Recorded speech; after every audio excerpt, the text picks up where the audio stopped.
This podcast is supported by Siemens, your partner for industrial-grade AI.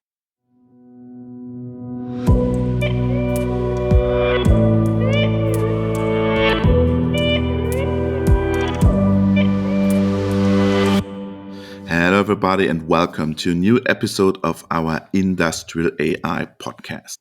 My name is Robert Weber, and it's a pleasure to talk to Peter Seberg. Good morning, Robert. Just returning from my fitness exercise Monday morning. Wow. How about you? Peter, congrats. Congrats. Ah, So you're ready to start in our news part and then in our main part, right? exactly. I am ready. Fit, I am, so to say. Yeah, the main part of this episode is about MLOps and how AWS see the market and why they are investing in machine learning hardware. That was very interesting. We did the interview at Festo's io conference. Right. We were there with our podcast studio and had 2 days of learning and recording. It was very, very interesting. What was your opinion about the io conference by Festo? Yeah, I think it was fascinating, wonderful environment. What they call it their io conference, I believe, right? Is it now in its whatever fourth, fifth year, maybe? But they had to make a break. Corona maybe was the third real one. Combine AI with software in general, right? Which I haven't really been part of, and then the new work thing, which you could feel this wonderful atmosphere. I thought in where was it? It took place at a former production facility of them, right? Yeah. Yeah. And the one of the main things I took away, which was the talk by Ansgar Krivat. He is the former sales person at Festo for many years, at the board level kind of thing. And he said, he started in R&D. He's now with Festo 25 years. And now he's back. He's the CTO since a couple of months now, I believe. Yep. And I heard his main message is, and it was not just, I believe, talking for Festo, right? He's saying like the industry, we, all of us, builders of manufacturing equipment. So whatever, our listeners, our 100,000 to 1 million people, building machines, we need to change our industry from having been a hardware industry for, let's say, 100 years, my words, to become a software industry, right? That's what I just also mentioned. And when I heard you talking about what we're going to listen to today, is the talk by AWS. And they, as what we know to be a software company, you say have decided to start building hardware like processors, I believe, right? Yeah. Yeah. And I want to add one quote. Ansgar said, this future will be a multi-purpose hardware as a software-defined product packed with AI. That's, I think, that will be the future of automation in general. And again, the more I'm looking forward to listen also because you recorded the AWS talk on the second day. I wasn't there. I'm very much looking forward to at what level they then talk about what is hardware. Is hardware then a processor? Is it different kind of chips? Is it silicon?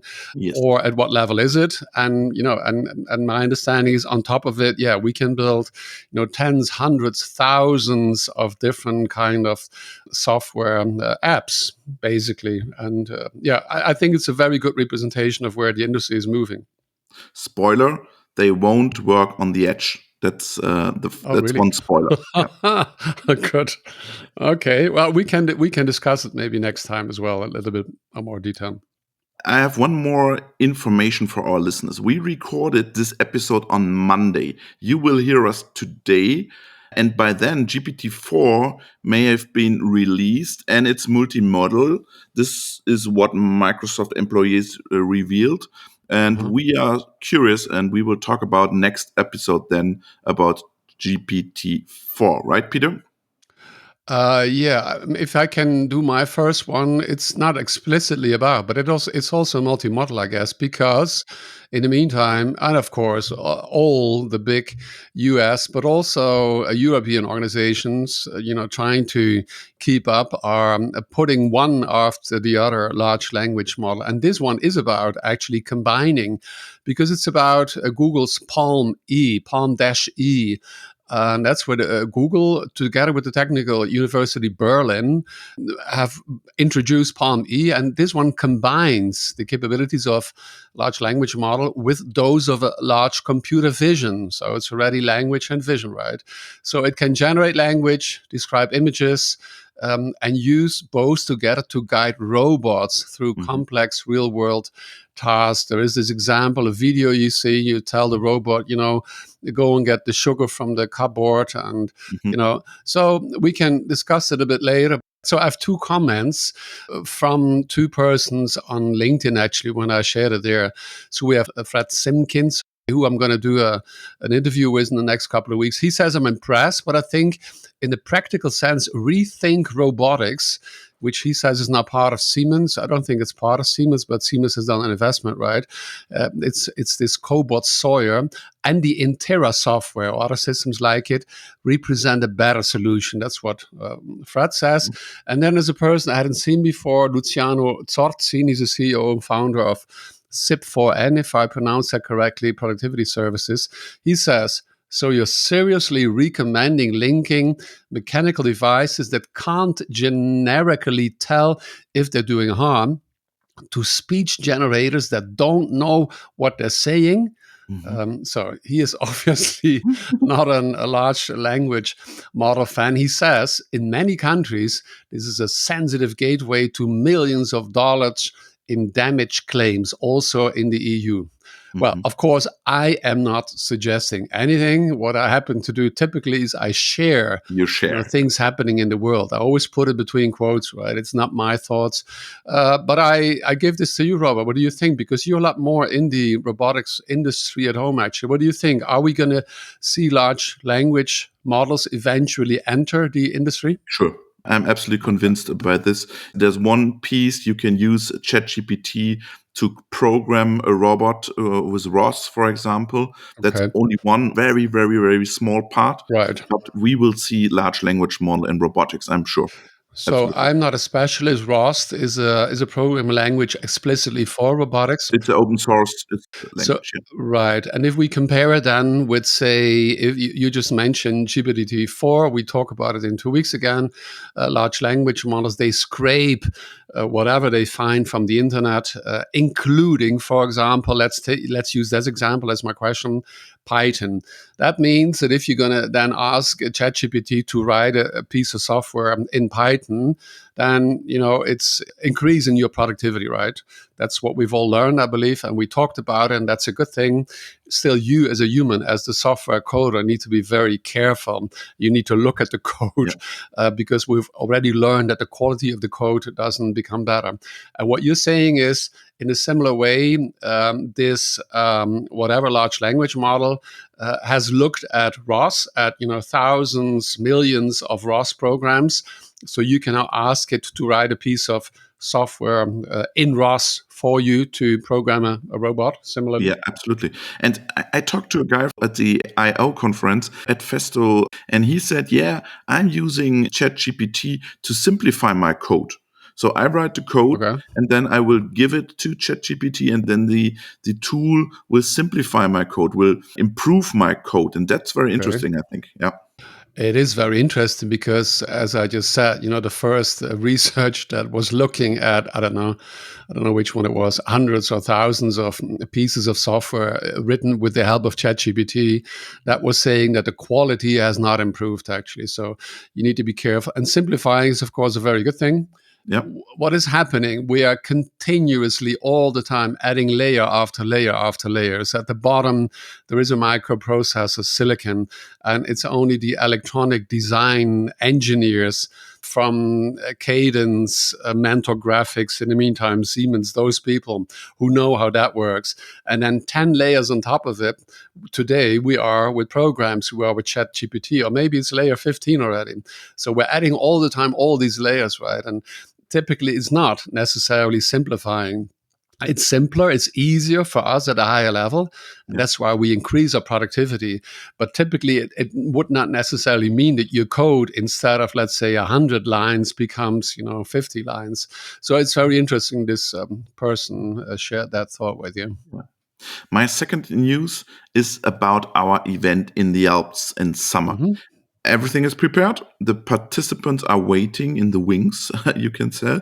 This is time we have guests from Moore, Phoenix Contact, Festo, Siemens, Lenze, Keber, Trumpf, Arburg, Dürr, and many more. It's a very, very, very interesting group, I think. And we need to say thank you to our partners, because without our partners, we were not able to realize this great event. Right. So a big thanks to Hannover Messe. We will see Hmm. you in April, and to Jonas and to Time Echo. Thank you very much. And we are really looking forward to be our partner. Right. Where are we going to be exactly in the Alps? The Alps are big. We will be in Zug am Arlberg. That's Hmm. near Lech am Arlberg. It's Hmm. a very, very beautiful small village. And we will have the mountains, and we do some Right. hiking. I'm really looking forward for the summer. Yeah. I was sharing this thought with an older person actually, and she was saying, "Oh, isn't that where the royal Dutch family goes Yes, for exactly. skiing as well?" Exactly. Exactly. And she was reminding me of a tragic accident that had actually happened there, right, Yeah, yeah, during that's right. skiing. But we don't need to go in there. But I mean, Lech, of course, is famous for its as a skiing resort. But Yeah. and I think I've been there once, passing through, I believe. I haven't been there in summer, so really looking forward for that reason, and of course for meeting, interacting with what you could say the who is who of the at least European and maybe soon to become global manufacturing industry.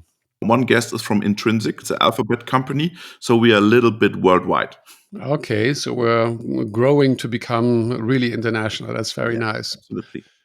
Let's move on with your news, because Yeah. Samir is waiting in the main part.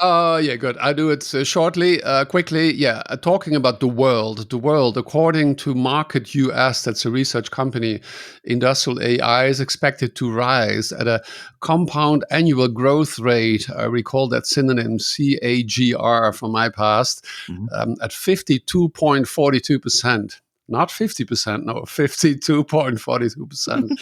So this encompasses the application of artificial intelligence technologies, machine learning, computer vision, stuff we just talked about, natural language processing, all the good stuff to enhance industrial operations and manufacturing. So it's really all the topics that we explicitly talk about in our podcast, right? So they say it's growing from it's about 3 billion last year to 216 billion.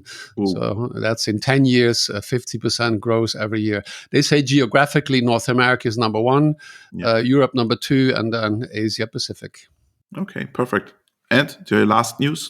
Yeah, my final one. We did talk about it a couple of months ago, I believe. Very quickly, I did attend the ceremony at the Munich University of the Armed Forces.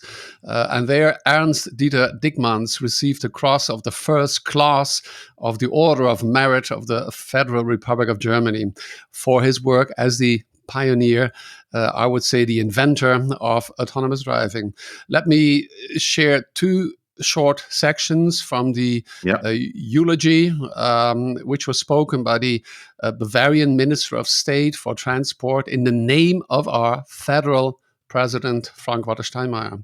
So it says, in the early 1980s, you and your team equipped a transporter with cameras and other sensors. This vehicle had been modified in such a way that the steering wheel, throttle valve, and brakes could be controlled by a computer based on a real-time evaluation of image sequences. For safety reasons, the first driving experiments took place in 1986 on the test track of the University of the Armed Forces in Munich, Neubiberg, and on a new motorway that had not yet been open to traffic. And from 1987, the test vehicle, that's how it was called, the test vehicle for autonomous mobility and computer vision, was able to drive completely autonomously at speeds of up to 96 kilometers per hour, and was thus far ahead of the competition, which was still traveling at walking pace. So I don't go into any more details. 1986, Yeah. that's not 25 years ago. That's 37 years ago, right? So, of course, I am very happy Hans-Dieter Dickmann's, and we talked about this, but I need to quickly, in his acceptance speech, he once again told the story, and you know the story, his use in the Cologne area when the tractor, machines entered the field of agriculture, right? And of course, they were more powerful, but they were not as smart as the horse, which, when in the past, at the end of the day, when he was tired and he was sitting on the box of a horse-drawn carriage, he would maybe fall asleep, and the horse would find its own way home. Yes. I've told this story before, I know, but that is the reason where he said, these machines, these tractors, they need to become a lot more smarter. And the second thing is, then he said, he had the first understanding of what later we talked about as Moore's law. He said he had understood the doubling of the processor performance, right? And he says, that means I have 25 years to make autonomous driving happen. And that's what he did. So, of course, I'm very, very happy for Hans-Dieter Dittmann's finally receiving. Secondly, the award. And secondly, I'm going to use words that Jürgen Schmidt, who were actually used in his Honda critique. And he said there, we need to make sure that science must not allow corporate PR to distort the academic record. So I'm very happy that we have set this one straight. Others to come. Did you have some tears in your eyes, Peter? I actually did, yeah. I'm a very, we say I'm built close to water is a Yes. is a German saying. I kept very far in the back because I was really, I heard that we had the Academy Awards last night. Yeah. Did you hear? And I heard that the guy, was it the guy, the person? I wasn't completely clear. The winners, they were crying on stage. And you can already hear. I could have done that as well. Actually, it was very emotional. Thank you, Peter. It was a pleasure to talk to you. We start with our main part, and Samir, it's not emotional, but it's very interesting. Looking forward to, Robert. Have a good day. Bye-bye. Thank you. Bye-bye. It's a pleasure to have a new guest from Amazon Web Service, Samir Araújo de Souza, right? That's right, Robert. Thank you. Wonderful name, Samir. Thank you very much. We are here at Festo at the AI conference. Before we start, introduce yourself in 2 sentences, please. Well, I'm an AI/ML solutions architect based in Amsterdam, and I basically work with machine learning model optimization for the cloud and for the edge. And you work for Amazon Web Service, right? Yeah, correct. You're based in Amsterdam. We had an episode about Amsterdam. Is Amsterdam the new AI powerhouse in Europe? What is your opinion? Yeah, so there are lots of new startups working with AI/ML in different areas. So agriculture and food chain and supply chain. So I can say that it's a new place for hot startups in this area. I want to talk a little bit about MLOps. Can you explain us in 3 sentences the importance on MLOps for industry representatives and what role AWS plays in? Yeah, sure. So MLOps is a buzzword, but we can understand it as a concept where you basically join 2 terms, machine learning, and we are borrowing ops, the operations, from sysadmin, from the infrastructure. So when we merge these 2 concepts, we have another concept that is basically how to create a pipeline or a sequence of steps to build a machine learning model. And then you automate this sequence of steps. So by automating this, you are industrializing the machine learning model training. And in the end, you can repeat this as many times as you need to achieve like a faster time to market. Okay, and you scale the whole ML process, right? Exactly. You can see the automated pipeline as a function. So you encapsulate all the tasks into a function, and you can pass parameters to override this. And these parameters can basically increase the size of the infrastructure or reduce the size of the infrastructure automatically for you, depending on the size of your model, the size of your data set, and the number of steps you have under the hood, and how fast you need this model to be trained at the end. How do you automate this process? Basically, there are some core functions, core functionalities like model training, model deployment, model optimization, evaluation. And on top of it, you put an abstraction layer. So AWS has a service called SageMaker Pipelines. or SageMaker Studio or whatever? Yeah, so with SageMaker pipelines, you can create using just a Python script. You can create a series of steps. And in the end, you have this function that I mentioned. And by invoking this function, you basically run this pipeline automatically for you. So this is how you automate everything, and you can invoke this and you can integrate with other services. So let's suppose you have a pipeline like this and you are collecting more data, and you can integrate your storage, your data storage, and when you copy a new data set to this storage, you can trigger your pipeline and execute it automatically. This is something that you can do. How does it work? There's a service called S3. S3 is the object storage provided by AWS, and the integration is a native event triggering. There's a configuration you do on S3, and basically with this configuration you can say, hey, every time a new file or a new metadata file is copied to this bucket, to this storage, invoke this service. Are MLOps business model for automation companies like Festo? Because in front the development with many AI companies, and as a guarantor of the industrial grade are the big players like Festo. Is this a business model for the future to sell MLOps as an automation company? I think it is, because let's take Festo as an example. So they started with one or two models, but they need to address multiple business challenges, let's say hundreds of different business challenges, and they need to keep training and retraining models to address these challenges. So if they need to do everything manually, it's a heavy burden and it will cost a lot, and it will be hard for them to achieve the time to market expected by the internal areas. So by automating and industrializing every model they need to put in production, they can accelerate a lot the business and guarantee lots of things like, for instance, repeatability. So they can reduce the error, reduce cost. They can protect the data, because by automating, they can just allow the services involved in the pipeline to communicate between themselves. So there are many benefits in the end. And they also can add monitoring to all these pipelines, these automated pipelines. And by monitoring these models in production, they can check if the model performance is decaying, or if there was a data drift, which means that the behavior of the users is changing. So something that was a trend in the past is changing. So this can be interpreted as a data drift. So this is a signal that Festo can basically use to send back to the pipeline and retrain the model, collect more data, retrain the model, and repeat the process as many times as they need. In my opinion, it's also a new business model for them, because imagine there's a machine building company and they have a lot of machine learning models in their machines and in their factory and their processes, and you need somebody who is able to do these ML ops. And is it a business model for Festo, or is it a business model for AWS to do that?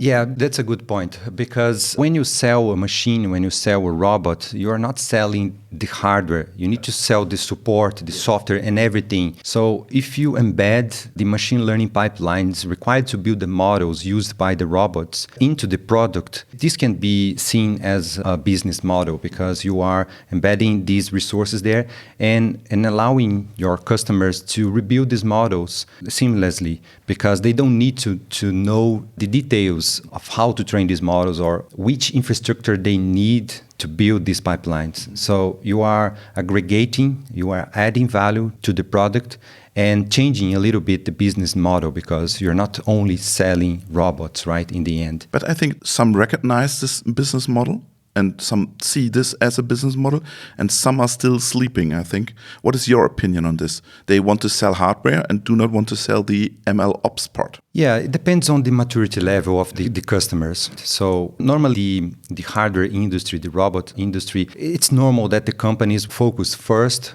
on the equipment, on the hardware, and then they will evolve the software. But this is a chance for AWS to sell MLOps, right? Correct. We have the services. I mean, SageMaker is a managed service, so that supports the whole machine learning pipeline, and it has tons of features for the data scientists, for the machine learning practitioners to build not only machine learning ops, on top of these serves, but also other things like you can label data. There's an IDE, a Jupyter-based IDE that the data scientists can use. So it's true. So it's a partnership in the end. Yeah, it's both sides. On the one hand, you're a partner of the automation companies maybe, but if they don't see this business model, it's a possibility to go as AWS in this business. Exactly, yeah. And my question is, how do you make this pipeline robust, industrial robust models?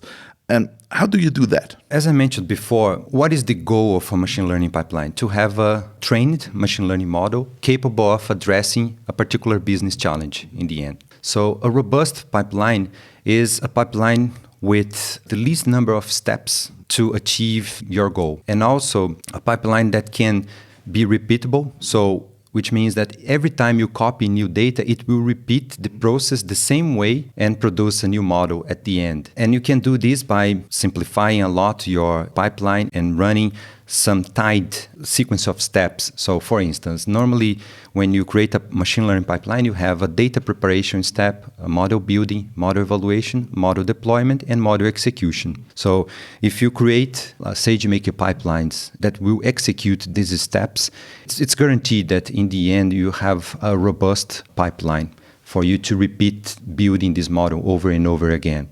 Imagine there's a mid-sized machine building company, 400 people working there, and they have a very good machine.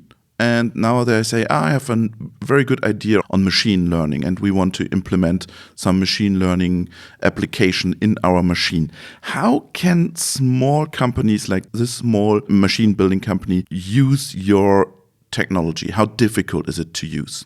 Yeah, that's the beauty of SageMaker, because SageMaker exposes all these features, so training, data processing, evaluation, deployment, as just simple APIs. In the user's perspective, you don't need to know about the infrastructure.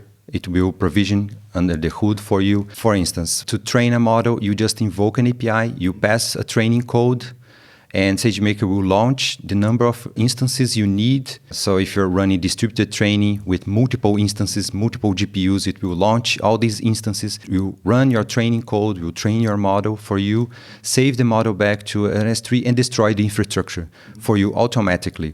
So this is something that you can integrate with any other tool. You can invoke, after training, you can invoke another API to deploy your model, and this SageMaker will expose your model as just an API, and then you can integrate to the back end of your application. You can integrate with a mobile app. So it's very simple to use. So the challenge for the small companies or the medium companies will be just to define, to understand the business they need to address. This is very important. I like to frame a question out of a business challenge, and my solution or the model will basically be the answer for that question.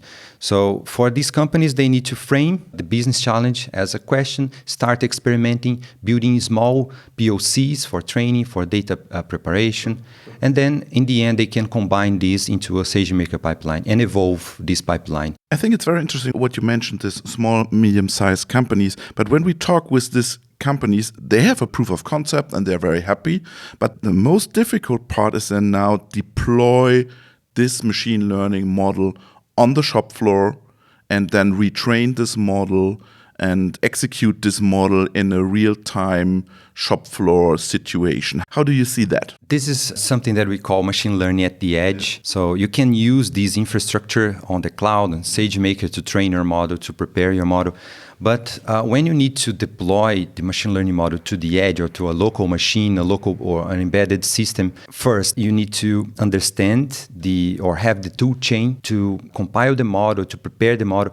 And then you can run these compilations and these optimizations on the cloud after you complete your training. And then you prepare the model. And by preparing, I mean you optimize, you simplify the model and make it simple to be executed faster in this external or this at the edge. Simplify means I reduce complexity? Yeah, correct. How do you do that? Normally at the edge, you don't have powerful machines. You have simple computers or simple boards. So by simplifying or optimizing the model, you can understand there are different techniques. So one common technique is to reduce the size of the model by quantizing it. So quantization is to change the data type that represents the learned parameters inside the model. It seems complex, but it's basically by default, when you train a model, you have the weights represented as floating point 32. I don't know if this is too low level, but let me try to explain. So a machine learning model is represented as a data type into a file. And the weights, they are represented as floating point 32, which means that they use 4 bytes. The quantization is an operation where you reduce to, 2 bytes or 1 byte, and this will basically reduce the size of the model, right? And this is something that you can do before deploying the model to the edge. Can you once again explain us the process? Okay, I have the model now on the edge device, and now I have an MLOps. What's happening then? Yeah, so you can integrate both by basically integrating the optimization step to your machine learning ops. So you prepare your data, train your model, optimize for the edge device on the cloud, and then you have the model ready to be deployed. And then you can integrate with other services like AWS IoT or Greengrass or other deployment mechanism that will take this optimized model and copy to the edge devices, and then the model can run standalone. So if they don't have good connectivity later, so they can continue operating standalone in these instances, or if you want to keep sending logs and sending data back to the cloud to retrain this model, eventually you can do that as well. We talked a lot about the edge, and let's talk about a little bit about hardware. You introduced hardware some time ago, AWS Silicon. In Germany, there's a saying, "Koppler, stick to your last." That means stay where you are. Why do you invest in ML hardware now? This is a great question, because I think the most important reason for that is to reduce cost and improve performance. We know that when you need to train a model, the default hardware you use, especially when you're training deep learning models or big language models, foundation models, you use GPUs. And GPUs were not created for the purpose of training machine learning models. They are generic machines created for accelerating computer graphics, decoding video. So they have lots of useless features. Too powerful? Yeah, it's not that it's too powerful. It has useless features for machine learning, for training machine learning models or for running machine learning models. So in the end, GPUs are more expensive and they consume more energy. And that's why AWS decided to create a silicon technology specific for training and for running machine learning models. They were designed for that purpose. So they cost less than GPUs and they have a better performance for that particular purpose. But is hardware scalable? Yeah. Well, in the user perspective, you have an instance, a virtual machine with a Linux box, with CPUs, and you have the accelerator. Instead of having a GPU, you have Inferentia or Trainium, these silicon technology that AWS created. So, and you just use your normal deep learning framework, PyTorch or TensorFlow.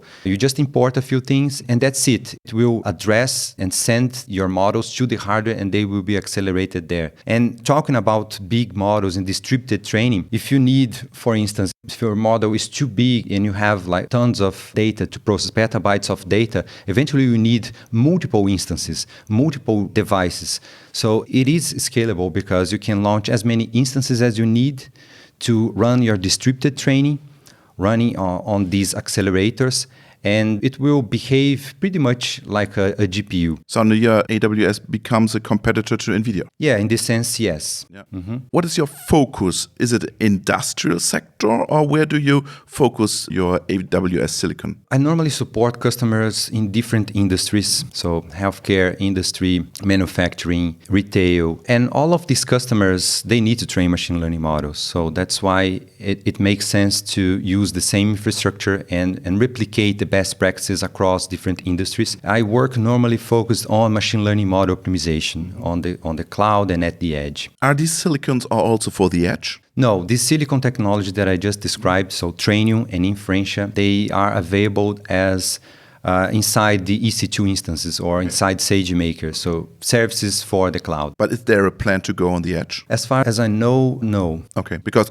then you will be a competitor to other automation companies or something like this. Yeah, that's true. But I don't know about the plans for hardware for the edge. To the end, some weeks ago, I talked to Professor Klambauer from JKU Linz, and he talked about CRISP and about the new paradigms in machine learning. Do you see new paradigms, and how will they change the industrial sector? Yeah, so I can talk about the transformers. That's en vogue, yeah? Yeah.